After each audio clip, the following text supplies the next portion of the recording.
everybody here, you're patriots. You are the faithful. You are the ones that you're saying, listen, regardless of what happened, the rain could fall, sun could shine. We are coming out because we're standing up for our country. I won't show the person, but I met somebody this morning. The first person that I met, I met two persons. One of them, you see her moving around there with a cross on her back, the first person there. Yeah? Elderly woman. Walking up and down and praying. That's her over there. Yes, elderly woman. Walking up and down and praying. And that's not all. She came and she had a little bag for the fire victims. Yes? And she had a donation for the march. And right after that, I met another lady. She said she's 70. Enough. I won't tell you who she is. She also said I had 2 knee replacements in the same knee. She had to take care of her sick sister. This morning early she got up, but she was down there, the second person that I met. You believe that? And then went in her bag and took out $50, gave it to me and said, I got my pension yesterday. Why do you think she's doing that?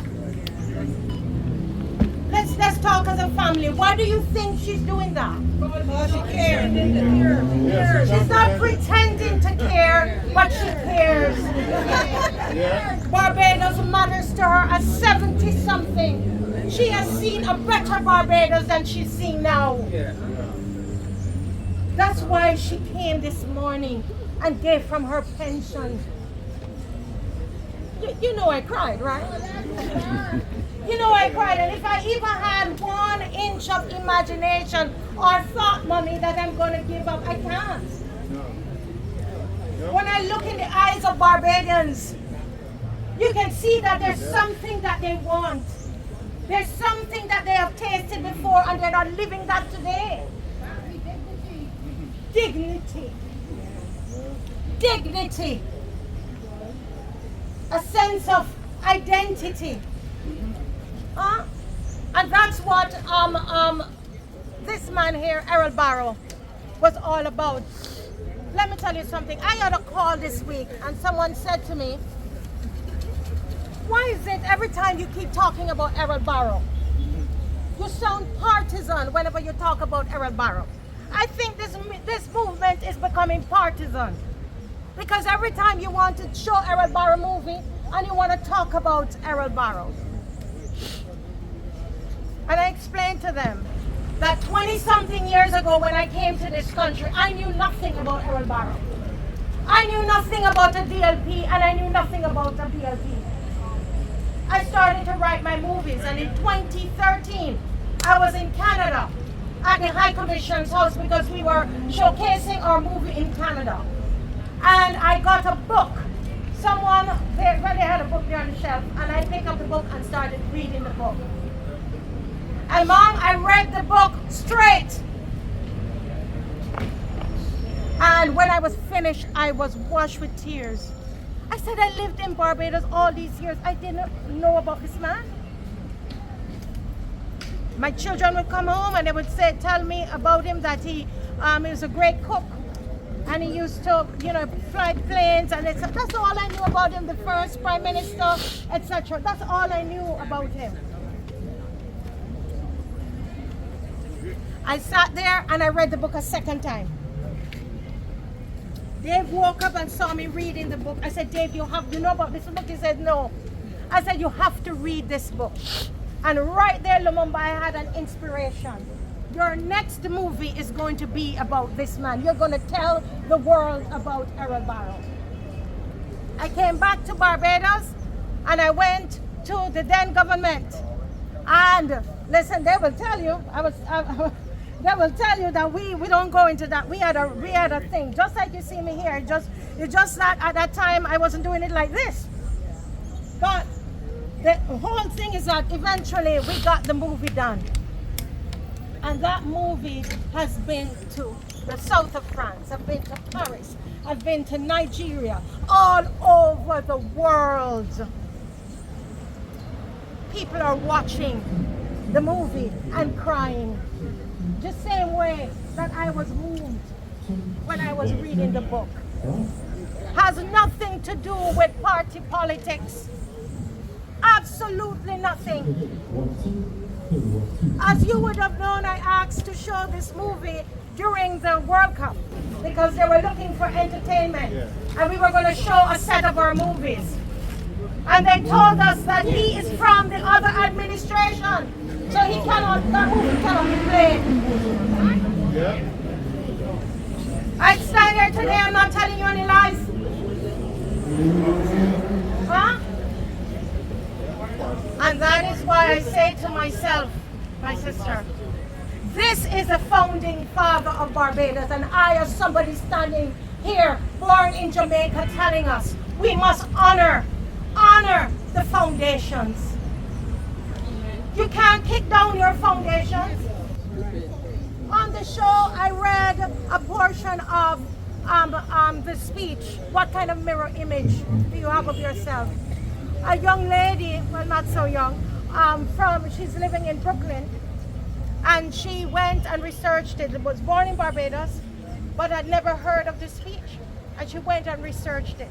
And you know what happened? She was so inspired that she decided to do a health fair and brought doctors and so on to come from the US because she was inspired, and that's why we need to keep repeating it. That's why we must not forget, but they want us to forget. They want us to forget. They want us to kick down our foundations and mash up the foundation and trying to build up beautiful walls when there's no foundation. Has nothing. Don't ever. Thank you. I guess that's voting.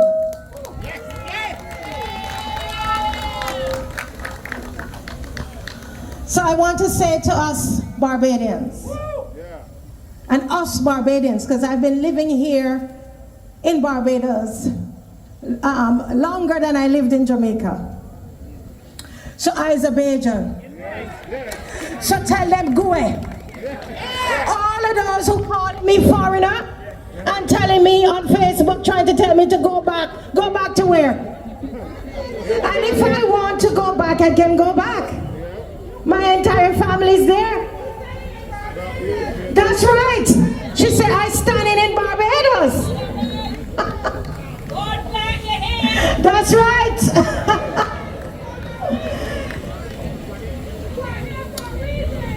Thank you. So I say to us, what kind of mirror image do we have of ourselves today?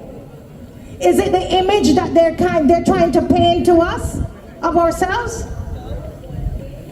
When I look at, when I greet Barbadians, I can look in your eyes and I could see there's a searching, I was saying to Lumumba that it's all of a sudden you see that there is this expectancy, there is a searching, you want more.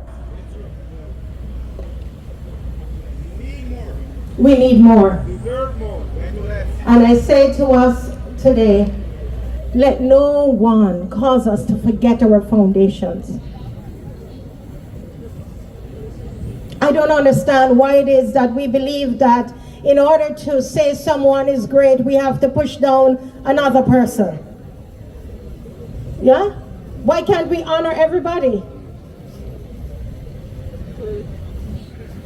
And today we want to remember, we're not worshiping Mr. Barrow, but what he has done for Barbados. It's more than, I'm telling you, I mean, when you look at how the rest of the Caribbean saw Mr. Barrow, and I can tell you, I've researched him for an entire year. Michael Manley, all of these, Eric Williams, they looked up to Mr. Barrow. But because if he was Jamaican, we would have heard more about him. That's the truth. Because Jamaicans would be seeing and telling the whole world about him. We brought an editor from Brazil to edit that film. And that young man, hi Don, that young man, we went to see him, he was, Sunday he was editing, And he was crying and editing. He said, what a human being. Did you all know that that man died? He died a poor man? That kind of politician we don't see, or we don't know more. Mr. Barrow is coming through. I got so many stories. Mr. Barrow coming through the customs, some customs officers, and insists that he pays the duties. Insist. And make sure whoever is traveling with him stand there and pay duty, and they're upset. One person in Brooklyn told me they were so mad with him. Because of him, they had to pay duty on their hands. And the things they were, he said, you got the thing in your bag, tell the people the truth. That's the kind of prime minister. Was he perfect? No. And if you watch the movie, you will see we didn't romanticize him. He had his imperfections. And when he started to show those, guess what the people did? They vote him out. So my message to us today is this. We cannot build. We're talking about rebuilding Barbados. We cannot build without strong foundations. And that's why today we honor him. So we want to stand just for a minute of silence. Can we stand?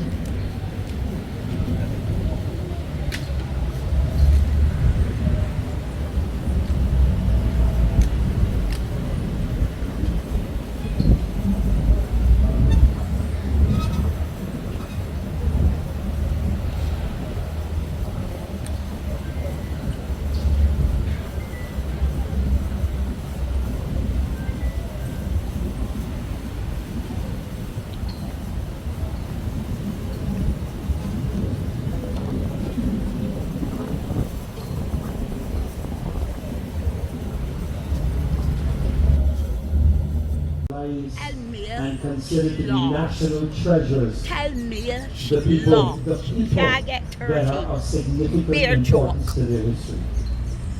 Anybody who knows me